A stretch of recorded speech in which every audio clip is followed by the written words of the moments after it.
Hello mga kalos. Hello. Alam nyo ba mga lodi, mga ano, mga ka-Facebook ko, may nanliligaw sa akin. Linigawan ako. May nagbigay ng, ano ba to? Milk tea. Milk tea. Ang laki-laki ng binigay ng milk tea. Oh. Talagang sinusuyo ako. Ay, hindi pa siya bukas. Hindi ko pa yung straw niya. Lalagay ko pala. Grabe, diniligawan talaga ako. Ay, lagay ko na yung isa. Hala, paano ba yun? Ignorante talaga si tita, no? Hindi pala dyan. Talagang, ay, nalaglag tuloy yung takip niya. Talagang takip pala niya yun.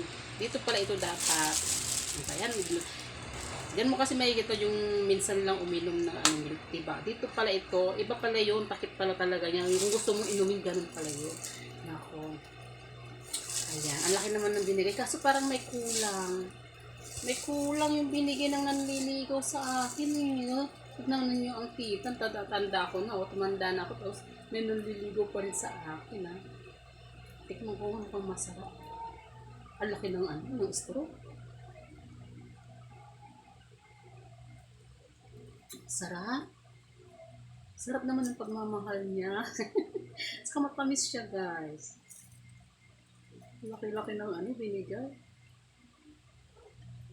Hindi ko pa kayang ubusin. Ipagtira ko yung anak ko, si Junyo. Tirahan ko siya. Sasabihin na naman, nag-milk tea ka mama. Hindi mo ako binigyan mama. Sabi ko, binigay lang sa akin. Pabibili. Saan binili ito? Ang laki-laki yun. Huwag niyo kong sabihin yung pangalan niya, basta milk tea. Yung kung saan galing ito, kung saan sa binili. Basta milk tea lang siya. Ang laki-laki. Ang taas. Diba? Ang laki niya. Ayan. Pinapa-inlove na naman ako ng ligo sa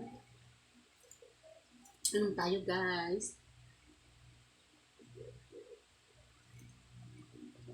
Sarap.